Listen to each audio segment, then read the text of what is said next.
Kisah ini akan membuat hati kalian terenyuh.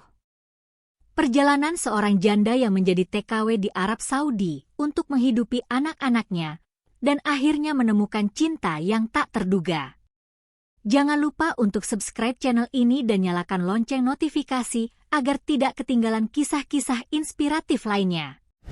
Nurul, seorang wanita sederhana dari sebuah desa kecil di Indonesia, telah melewati banyak badai dalam hidupnya.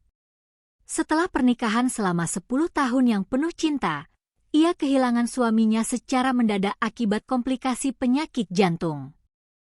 Kematian suaminya tidak hanya meninggalkan duka mendalam, tetapi juga tanggung jawab besar, mengurus 2 anak yang masih kecil, Farhan yang berusia 8 tahun dan Aisyah yang baru 5 tahun. Suaminya, yang bekerja sebagai buruh harian, tidak meninggalkan banyak tabungan, sehingga Nurul harus memutar otak untuk menyambung hidup. Pilihan untuk menjadi tenaga kerja wanita, TKW, muncul setelah berbagai usaha kecil seperti menjahit dan menjual kue keliling tidak cukup untuk memenuhi kebutuhan harian. Berat rasanya meninggalkan kampung halaman dan kedua anaknya, tetapi dorongan untuk memberikan kehidupan yang lebih baik bagi mereka mengalahkan segalanya. Nurul pun bertekad bahwa apapun yang akan terjadi di tanah asing, ia akan bertahan demi mereka. Hari keberangkatan Nurul ke Arab Saudi adalah hari yang dipenuhi air mata. Farhan memeluknya erat sambil berkata, Ibu, jangan terlalu lama pergi, ya? Kami akan merindukan ibu." Sedangkan Aisyah hanya menangis di pelukan neneknya yang akan merawat mereka selama Nurul bekerja. Di dalam hatinya, Nurul berjanji bahwa ia tidak akan membiarkan anak-anaknya merasa kehilangan kasih sayang, meskipun jarak memisahkan mereka. Perjalanan ke Arab Saudi bukanlah hal yang mudah bagi Nurul. Ia hanya tahu sedikit bahasa Arab dan merasa cemas tentang bagaimana ia akan beradaptasi di negeri yang sangat berbeda budayanya. Namun, ia berusaha tegar, meyakinkan dirinya bahwa ia tidak sendiri. Ia selalu membawa foto anak-anaknya di dompet sebagai pengingat tujuan utamanya. Setibanya di Arab Saudi, ia ditempatkan di sebuah rumah besar yang dimiliki oleh seorang pria bernama Tuan Faisal, seorang pengusaha yang terkenal di daerah tersebut. Ketika pertama kali melangkah ke dalam rumah majikan barunya, Nurul merasa seperti berada di dunia lain. Rumah itu begitu besar, dengan lantai marmer mengilap, lampu kristal menggantung di langit-langit, dan perabotan yang tampak mahal. Namun, kesan mewah itu segera sirna ketika ia melihat sosok Tuan Faisal untuk pertama kalinya. Pria itu duduk di kursi roda, dengan tubuh yang terlihat kurus dan wajah yang penuh ketegasan. "Anda pasti Nurul," ucapnya dalam bahasa Indonesia yang terpatah-patah. "Mulai hari ini, Anda akan merawat saya. Saya harap Anda tahu tanggung jawab ini tidak mudah." Suaranya dingin, tanpa emosi. Nurul mengangguk hormat sambil memperkenalkan dirinya dengan sopan. Ia tidak tahu apa yang menantinya, tetapi melihat kondisi Tuan Faisal yang lumpuh, ia merasa iba. Dalam hati, Nurul bertekad untuk merawat pria itu dengan sebaik-baiknya, seperti ia merawat orang tuanya sendiri di masa lalu. Hari-hari pertama bekerja di rumah Tuan Faisal terasa sangat melelahkan bagi Nurul. Ia harus bangun sebelum matahari terbit untuk mempersiapkan segala kebutuhan Tuan Faisal. Dari mulai memasak makanan sehat, membersihkan kamar, hingga membantunya mandi, semuanya dilakukan dengan penuh kehati-hatian. Tuan Faisal bukanlah pria yang ramah. Ia jarang berbicara, dan jika pun berbicara, nada bicaranya seringkali terdengar seperti perintah. Air mandi terlalu panas, katanya suatu pagi dengan nada dingin. Nurul hanya menunduk dan meminta maaf, kemudian segera memperbaiki kesalahannya. Meski begitu, Nurul tidak pernah mengeluh. Ia memahami bahwa kesabaran adalah kunci utama bekerja sebagai perawat. Di sela-sela kesibukannya, ia sering memikirkan anak-anaknya di rumah. Rindu yang ia rasakan begitu berat, tetapi ia berusaha mengalihkan pikirannya dengan bekerja lebih keras. Seiring waktu berjalan, Nurul mulai menyadari bahwa ada sesuatu yang aneh tentang Tuan Faisal. Meskipun pria itu dikatakan lumpuh total, beberapa hal tidak sesuai dengan kondisinya. Suatu pagi, saat Nurul membersihkan kamar, ia melihat botol obat yang seharusnya sudah habis ternyata masih penuh. Selain itu, ia pernah mendengar suara langkah kaki di malam hari, padahal Tuan Faisal tidak pernah meninggalkan kamarnya. Awalnya, Nurul mencoba mengabaikan semua itu, menganggap bahwa pikirannya hanya lelah. Namun, rasa penasaran semakin besar. Ia juga memperhatikan bahwa meskipun Tuan Faisal tampak kasar, ada kelembutan dalam tatapannya yang tidak pernah ia tunjukkan secara langsung. Suatu hari, Nurul memberanikan diri bertanya, Tuan Faisal, apakah Anda benar-benar tidak bisa berjalan?" Pria itu hanya tersenyum kecil dan menjawab dengan samar, itu bukan urusanmu." Jawaban itu semakin membuat Nurul bertanya-tanya, apa sebenarnya yang disembunyikan oleh majikannya? Hari itu terasa lebih berat dari biasanya. Nurul yang sudah bekerja sejak pagi, duduk di sudut ruangan sambil mengelap keringatnya. Tuan Faisal, yang biasanya hanya memerintah atau berbicara seperlunya, tiba-tiba memulai percakapan. "Kenapa kamu memilih bekerja di sini, jauh dari anak-anakmu?" tanyanya dengan suara pelan namun terdengar tajam. Pertanyaan itu menusuk hati Nurul. Ia merasa dadanya sesak, tetapi ia berusaha tersenyum. "Saya hanya ingin anak-anak saya punya kehidupan yang lebih baik, Tuan. Saya ingin mereka bisa sekolah tinggi, sesuatu yang tidak pernah saya dapatkan," jawab Nurul, suaranya sedikit bergetar. Tuan Faisal hanya menatapnya dalam diam. Mata pria itu yang biasanya dingin, kali ini seperti memancarkan sesuatu yang sulit dijelaskan, campuran rasa iba dan rasa kagum. Sejak percakapan itu, Nurul mulai merasa bahwa Tuan Faisal memperhatikannya lebih dari yang ia kira.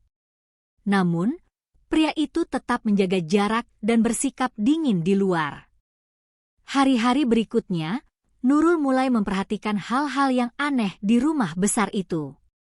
Meskipun Tuan Faisal selalu mengatakan bahwa dirinya lumpuh, Nurul mendapati botol-botol obat yang masih penuh di dalam kamar mandi, seakan-akan ia tidak pernah meminumnya. Suatu malam, ketika Nurul sedang mencuci piring di dapur, ia mendengar suara langkah kaki dari koridor atas. Langkah itu terdengar pelan, tetapi jelas bukan berasal dari dirinya sendiri. Ia mengintip ke tangga dan melihat bayangan seseorang yang berjalan, tetapi bayangan itu segera menghilang ke arah kamar Tuan Faisal. Nurul bergidik, tetapi ia berusaha menenangkan dirinya. "Mungkin aku hanya lelah," pikirnya. Namun, rasa curiga itu mulai tumbuh. Ia bertanya-tanya, apakah benar Tuan Faisal lumpuh seperti yang ia ceritakan? Ataukah ada rahasia besar yang ia sembunyikan? Pada suatu pagi yang cerah, Nurul sedang membantu Tuan Faisal duduk di kursi rodanya. Ia merasa harus mencari jawaban atas semua kejanggalan yang ia rasakan selama ini. Dengan hati-hati, ia membuka percakapan. "Maaf, Tuan, bolehkah saya bertanya sesuatu?" tanyanya ragu. Tuan Faisal mengangguk tanpa menatapnya. "Tentu, apa yang ingin kamu tanyakan?"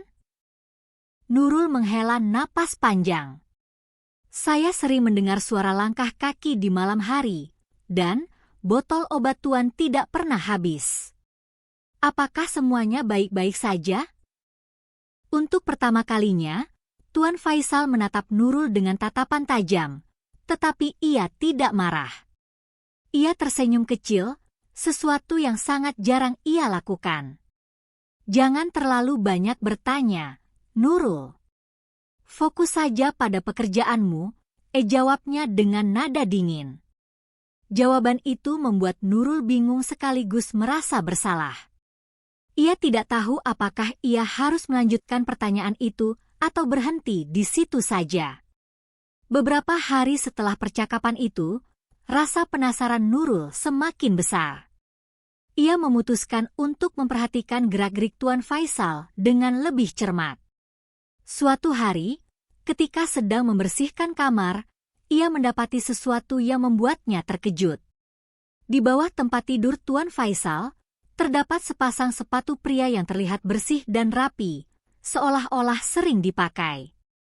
Nurul memandang sepatu itu dengan bingung.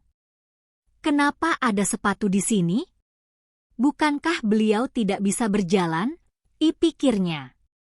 Ia merasa ada yang sangat salah, tetapi ia tidak berani langsung bertanya.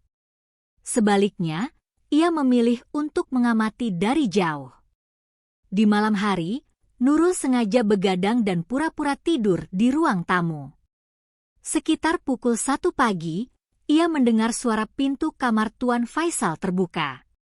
Dengan hati-hati, ia mengintip dari celah pintu dan melihat sesuatu yang benar-benar mengejutkannya.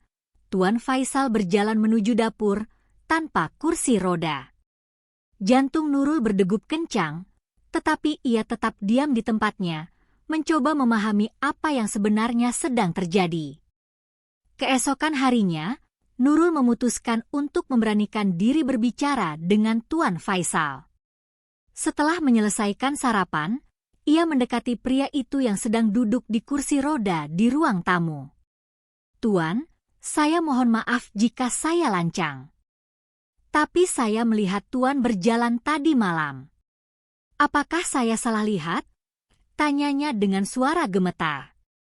Tuan Faisal tidak langsung menjawab. Ia hanya menatap Nurul dalam-dalam sebelum akhirnya menghela napas panjang. "Kamu tidak salah lihat, Nurul," katanya dengan nada tenang. "Saya memang bisa berjalan. Tapi ada alasan mengapa saya tidak ingin orang lain tahu." Nurul terdiam, tidak tahu harus merespons seperti apa. Ia merasa campuran antara marah, bingung, dan iba. "Mengapa Tuan melakukan ini? Apakah ini ujian bagi saya?" tanya Nurul dengan nada yang lebih tegas. Tuan Faisal tersenyum samar. "Kamu akan tahu jawabannya pada waktunya, Nurul. Tapi untuk sekarang, biarkan semuanya tetap seperti ini." Jawaban itu semakin membuat Nurul bertanya-tanya, apa sebenarnya tujuan pria ini menyembunyikan kebenaran darinya? Sejak malam di mana Nurul melihat Tuan Faisal berjalan menuju dapur, pikirannya dipenuhi berbagai pertanyaan. Pagi itu, ia mencoba menjalankan tugas seperti biasa, tetapi perasaan canggung tidak bisa ia hindari. Setiap kali ia berada di dekat Tuan Faisal, ia merasa ada tembok besar yang memisahkan mereka, sebuah rahasia yang ia tahu, tetapi belum sepenuhnya dipahami. Ketika Nurul membersihkan kamar Tuan Faisal, ia kembali menemukan hal-hal aneh. Sebuah tongkat yang biasanya disimpan di lemari terlihat dipakai, dengan sedikit debu di ujungnya. Apakah ini yang ia gunakan saat berjalan diam-diam? Pikir Nurul. Di sisi lain, ia juga menemukan jadwal terapi fisik yang seharusnya dilakukan setiap minggu, tetapi semua tanggal di dalamnya kosong tanpa tanda tangan. Semua ini semakin memperkuat kecurigaannya bahwa Tuan Faisal tidak benar-benar lumpuh. Namun, Nurul tidak ingin gegabah. Ia tahu bahwa salah bertindak bisa membahayakan pekerjaannya, apalagi ia sangat bergantung pada penghasilan ini untuk anak-anaknya di Indonesia. Hari itu, Tuan Faisal terlihat lebih tenang dari biasanya. Ia bahkan meminta Nurul duduk sebentar setelah selesai menyiapkan makan siang. "Kamu tahu, Nurul, hidup itu penuh rahasia," katanya sambil memandang keluar jendela. Kalimat itu seolah menjadi petunjuk kecil untuk Nurul, tetapi ia tidak berani membalas. Ia hanya tersenyum kecil dan mengangguk. Dalam beberapa minggu terakhir, Nurul memperhatikan perubahan kecil pada Tuan Faisal. Pria itu mulai lebih sering berbicara, bahkan sesekali tersenyum ketika mendengar cerita tentang Farhan dan Aisyah. "Anak-anakmu beruntung memiliki ibu seperti kamu," katanya suatu sore. Kata-kata itu mengejutkan Nurul. Di balik sikap dingin dan tegasnya, ternyata Tuan Faisal menyimpan kelembutan yang tidak pernah ia tunjukkan secara terang-terangan. Namun, sikap itu juga membuat Nurul semakin bertanya-tanya. Apakah ini cara Tuan Faisal mengalihkan perhatian dari rahasia besarnya? Setelah berminggu-minggu memendam rasa penasaran, Nurul akhirnya memutuskan untuk berbicara terus terang dengan Tuan Faisal. Suatu malam, setelah memastikan semua tugas rumah selesai, ia mengetuk pintu kamar majikannya. "Tuan, maaf jika saya mengganggu. Tapi saya ingin bicara," katanya dengan suara yang bergetar. Tuan Faisal menoleh dengan ekspresi datar, tetapi ia mengangguk, mengisyaratkan Nurul untuk masuk. "Apa yang ingin kamu bicarakan?" tanyanya dengan nada tenang. Nurul mengumpulkan keberaniannya. "Saya melihat Tuan berjalan malam itu, dan saya juga menemukan beberapa hal yang membuat saya bingung." "Mengapa Tuan berpura-pura lumpuh?" Pertanyaan itu menggantung di udara. Untuk beberapa saat, Tuan Faisal hanya diam, sebelum akhirnya ia tersenyum tipis. "Kamu memang cerdas, Nurul. Tapi, apa yang kamu temukan hanyalah permukaan. Ada alasan mengapa saya melakukan semua ini, dan itu bukan sesuatu yang mudah untuk saya ceritakan," katanya. Jawaban itu tidak memuaskan Nurul, tetapi ia tahu bahwa memaksa Tuan Faisal tidak akan membantu. Beberapa hari setelah percakapan itu, Tuan Faisal memanggil Nurul ke ruang tamu. "Duduklah," katanya sambil menunjuk kursi di seberang meja. Ekspresinya serius, berbeda dari biasanya. "Saya rasa kamu berhak tahu kebenarannya," katanya dengan suara pelan. Tuan Faisal kemudian mulai menceritakan segalanya. Ia sebenarnya tidak lumpuh. Beberapa tahun yang lalu, setelah kehilangan istrinya dalam kecelakaan tragis, ia merasa kehilangan arah dalam hidup. Dalam kesedihan yang mendalam, ia memutuskan untuk menarik diri dari dunia luar, berpura-pura lumpuh agar ia tidak perlu berurusan dengan siapapun. "Saya pikir, jika saya terlihat lemah, orang-orang akan meninggalkan saya sendiri," ujarnya. Namun, setelah bertahun-tahun hidup dalam kesendirian, ia mulai merasa hampa. Ia ingin mencari seseorang yang benar-benar tulus, seseorang yang tidak peduli dengan kekayaannya atau statusnya. "Itulah mengapa saya menciptakan semua ini. Untuk menemukan seseorang seperti kamu, Nurul," katanya dengan suara penuh emosi. Pengakuan itu membuat Nurul terkejut sekaligus bingung. Ia tidak tahu apakah harus marah atau merasa iba. "Jadi, semua ini hanya ujian? Apakah Tuan mempermainkan saya?" tanyanya dengan nada tinggi. Tuan Faisal menggeleng pelan. "Bukan, Nurul. Saya tidak pernah berniat mempermainkanmu.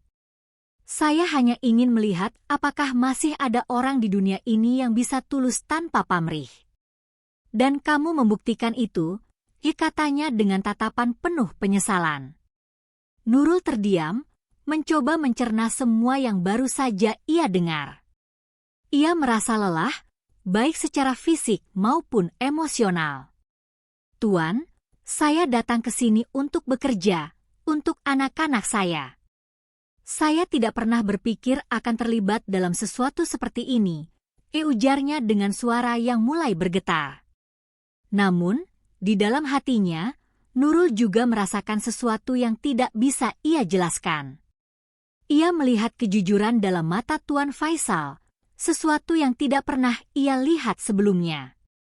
"Saya butuh waktu untuk memikirkan ini semua, Tuan," katanya akhirnya, sebelum meninggalkan ruangan dengan perasaan campur aduk. Sejak pengakuan Tuan Faisal, suasana di rumah itu berubah. Nurul menjadi lebih diam, hanya berbicara jika diperlukan, sementara Tuan Faisal tetap berusaha mendekatinya dengan perlahan. Pagi itu, setelah sarapan, Tuan Faisal memanggil Nurul ke ruang tamu. "Nurul, saya tahu kamu merasa kecewa dengan saya," katanya dengan nada lembut. Nurul hanya menunduk tanpa menjawab. Ia merasa campur aduk, antara marah karena merasa diuji tanpa persetujuannya, dan terenyuh karena memahami alasan di balik tindakan Tuan Faisal.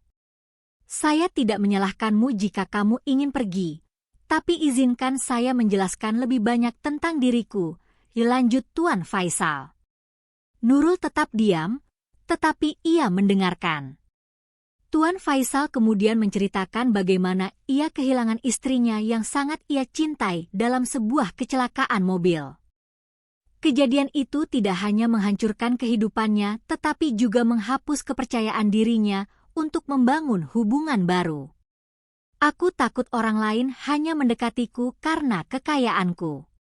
Itu sebabnya aku ingin mencari seseorang yang benar-benar tulus," katanya pelan. Nurul mulai memahami beban yang dipikul pria itu, meski ia belum bisa sepenuhnya memaafkan caranya. Setelah mendengar cerita Tuan Faisal, Nurul merasa kebingungan. Ia mulai mempertimbangkan kembali hubungannya dengan majikannya. Di satu sisi, ia merasa telah dipermainkan. Di sisi lain, ia melihat kesedihan mendalam dalam diri Tuan Faisal. Saat malam tiba, ia duduk di kamarnya dan memandangi foto anak-anaknya. "Aku datang ke sini untuk mereka, bukan untuk terlibat dalam drama ini," bisiknya pada dirinya sendiri. Namun, hati kecilnya juga berkata bahwa ada kebaikan dalam diri Tuan Faisal, meskipun caranya tidak tepat. Esok harinya, Nurul memutuskan untuk berbicara dengan Tuan Faisal. "Tuan, saya membutuhkan waktu untuk memikirkan semua ini. Saya tidak ingin keputusan saya dipengaruhi oleh emosi," katanya tegas. Tuan Faisal mengangguk. "Saya mengerti, Nurul. Ambillah waktu sebanyak yang kamu butuhkan. Tapi ketahuilah, saya sangat menghargai kehadiranmu di sini," jawabnya. Kata-kata itu membuat Nurul semakin ragu. Ia tidak ingin menjadi terlalu terlibat, tetapi ia juga tidak tega meninggalkan pria itu dalam kesepiannya. Beberapa minggu berlalu, dan tanpa sadar, hubungan Nurul dan Tuan Faisal mulai berubah. Meski Nurul masih menjaga jarak, ia mulai melihat sisi lain dari Tuan Faisal yang sebelumnya tidak ia ketahui. Pria itu mulai menunjukkan perhatiannya dengan cara-cara kecil, seperti memastikan Nurul makan dengan cukup atau bertanya tentang kabar anak-anaknya. "Bagaimana Farhan dan Aisyah? Sudahkah kamu bicara dengan mereka hari ini?" tanyanya suatu sore. Nurul terkejut dengan perhatian itu, tetapi ia hanya menjawab dengan singkat. "Mereka baik-baik saja, Tuan," ujarnya sambil tersenyum tipis. Tanpa sadar, senyum itu membuat Tuan Faisal tersenyum kembali. Mereka mulai berbicara lebih sering, meski masih ada batas di antara mereka. Dalam percakapan itu, Nurul juga mulai melihat bahwa Tuan Faisal adalah pria yang kesepian, seseorang yang sebenarnya membutuhkan lebih dari sekadar perawat, ia membutuhkan teman, bahkan mungkin keluarga. Pada suatu malam yang tenang, Tuan Faisal memanggil Nurul ke ruang kerjanya. "Nurul, ada sesuatu yang ingin aku katakan," ujarnya sambil menatap lurus ke arah wanita itu. Nurul duduk di depannya, merasa sedikit gugup. "Aku tahu, selama ini aku membuatmu merasa terjebak. Aku meminta maaf untuk semua kebohongan dan caraku mengujimu. Aku hanya takut untuk percaya pada orang lain," katanya dengan nada penuh penyesalan.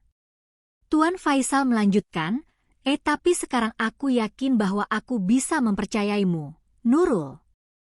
Kamu tidak hanya tulus, tapi kamu juga sabar dan kuat, sesuatu yang tidak mudah aku temukan di dunia ini.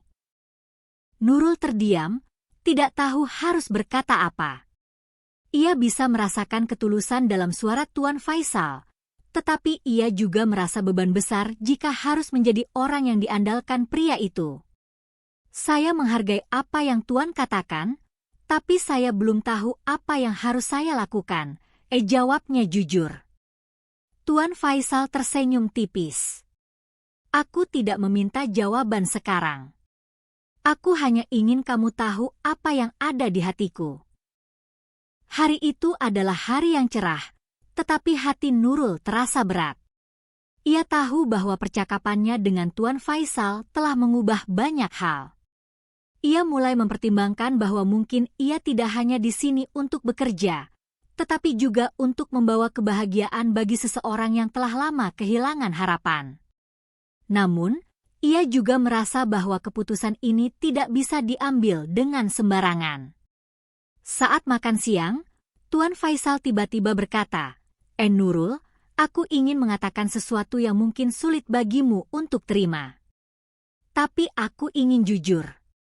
Aku ingin kamu tetap di sini, bukan hanya sebagai perawatku, tetapi sebagai bagian dari hidupku. Kata-kata itu membuat Nurul terkejut. Ia merasa seolah waktu berhenti. Tuan, apa yang Tuan maksud? Tanyanya dengan suara bergetar. Aku ingin menikah denganmu, Nurul. Aku tahu ini terdengar tiba-tiba, tapi aku telah melihat ketulusanmu, dan aku tidak bisa membayangkan hidupku tanpa kamu, jawab Tuan Faisal dengan penuh keyakinan. Nurul merasa dunianya berputar. Ia tahu bahwa hidupnya akan berubah sepenuhnya jika ia menerima lamaran ini, tetapi ia juga tahu bahwa cinta yang tulus adalah sesuatu yang sulit ditemukan. Setelah lamaran Tuan Faisal, Nurul merasa hidupnya menjadi semakin rumit. Ia kembali ke kamarnya dengan hati yang berat, memandangi foto Farhan dan Aisyah yang selalu ia bawa kemana-mana. Lamaran itu tidak hanya mengejutkannya, tetapi juga membuatnya bertanya-tanya tentang apa yang sebenarnya ia inginkan dalam hidup. Aku datang ke sini untuk bekerja, bukan untuk menikah lagi, bisiknya pada dirinya sendiri. Namun, di sisi lain, ia juga tidak bisa mengabaikan perasaan hangat yang mulai tumbuh di hatinya. Nurul menghabiskan malam itu dalam doa, meminta petunjuk dari Tuhan. Ia tahu bahwa keputusan ini tidak hanya akan memengaruhi hidupnya, tetapi juga masa depan anak-anaknya. Apakah aku pantas menerima ini? Apakah aku bisa menjalani kehidupan seperti ini? Pertanyaan itu terus berputar di kepalanya. Keesokan harinya, Tuan Faisal memutuskan untuk berbicara kembali dengan Nurul. Ia melihat wanita itu tampak gelisah saat menyiapkan sarapan. Nurul, bisakah kita berbicara sebentar? Tanyanya lembut. Nurul mengangguk, meskipun hatinya masih terasa berat. Mereka duduk di ruang tamu, dan Tuan Faisal mulai berbicara dengan nada yang lebih tenang dari biasanya. Aku tahu ini tidak mudah bagimu. Aku juga tahu kamu mungkin merasa tertekan dengan apa yang aku katakan kemarin, ujarnya. Nurul menatapnya dengan mata yang berkaca-kaca. Tuan, saya tidak tahu apakah saya bisa menjalani kehidupan seperti yang Tuan harapkan. Saya hanya seorang ibu yang ingin bekerja untuk anak-anak saya, katanya jujur. Tuan Faisal tersenyum kecil. Dan itulah yang membuatku semakin yakin denganmu, Nurul. Kamu tidak pernah memikirkan dirimu sendiri. Kamu selalu memprioritaskan orang lain, dan aku tahu aku bisa mempercayaimu untuk menjadi bagian dari hidupku. Percakapan itu membuka hati Nurul sedikit demi sedikit, meskipun ia masih merasa ragu. Hari-hari berikutnya, Nurul terus memikirkan lamaran Tuan Faisal. Ia mencoba membayangkan seperti apa hidupnya jika ia menerima tawaran itu. Di satu sisi, ia merasa takut akan tanggung jawab besar yang menantinya. Bagaimana jika aku tidak bisa menjadi istri yang baik? Bagaimana jika anak-anakku tidak bahagia dengan keputusan ini? Pikirnya. Namun, di sisi lain, ia juga melihat bahwa Tuan Faisal adalah pria yang tulus, meskipun caranya mendekati Nurul tidak biasa. Ia juga merasa bahwa pria itu benar-benar kesepian dan membutuhkan seseorang yang bisa mendampinginya dengan tulus. Setelah mempertimbangkan semuanya, Nurul memutuskan untuk berbicara dengan anak-anaknya terlebih dahulu. Ia menelepon Farhan dan Aisyah melalui video call dan dengan hati-hati menjelaskan situasinya. "Bagaimana menurut kalian jika ibu menikah lagi?" tanyanya pelan. Farhan, dengan suara polosnya, menjawab, yang penting ibu bahagia." "Kami di sini baik-baik saja, Bu." Jawaban itu membuat Nurul menangis. Ia merasa bahwa anak-anaknya, meskipun masih kecil, memiliki pemahaman yang jauh lebih besar daripada yang ia bayangkan. Akhirnya, Nurul memberanikan diri untuk memberikan jawaban kepada Tuan Faisal. Malam itu, setelah semua pekerjaan selesai, ia mengetuk pintu kamar pria itu. "Tuan, bolehkah saya masuk?" tanyanya. Tuan Faisal, yang sedang membaca buku, segera menutupnya dan mengangguk. "Tentu, Nurul." "Ada apa?" Nurul menarik napas panjang sebelum berbicara. "Saya telah memikirkan apa yang Tuan katakan. Saya juga berbicara dengan anak-anak saya. Jika Tuan benar-benar yakin, maka saya juga akan mencoba menerima tawaran Tuan," katanya dengan suara pelan. Mata Tuan Faisal melebar, dan untuk pertama kalinya, ia terlihat benar-benar bahagia. "Terima kasih, Nurul. Aku tahu ini tidak mudah bagimu, tapi aku berjanji bahwa aku akan menjaga dirimu dan anak-anakmu dengan segenap hatiku," katanya sambil menatapnya penuh haru. Nurul merasa lega, meskipun ia tahu bahwa tantangan besar masih menantinya di masa depan. Beberapa bulan kemudian, Nurul dan Tuan Faisal menikah dalam sebuah acara sederhana. Hanya beberapa orang terdekat yang hadir, tetapi suasana penuh dengan kebahagiaan. Setelah menikah, Nurul membawa anak-anaknya ke Arab Saudi untuk tinggal bersama mereka. Awalnya, Farhan dan Aisyah merasa canggung dengan lingkungan baru mereka, tetapi perhatian Tuan Faisal perlahan-lahan membuat mereka merasa nyaman. "Aku tidak hanya menikahi ibumu, tapi aku juga ingin menjadi ayah yang baik untuk kalian," kata Tuan Faisal kepada anak-anak Nurul suatu malam. Kata-kata itu membuat Nurul merasa bahwa ia telah membuat keputusan yang tepat. Meskipun perjalanannya penuh dengan rintangan, Nurul akhirnya menemukan kebahagiaan yang tidak pernah ia duga. Ia merasa bersyukur atas kesempatan kedua dalam hidupnya, tidak hanya sebagai seorang ibu, tetapi juga sebagai seorang istri yang dicintai dengan tulus.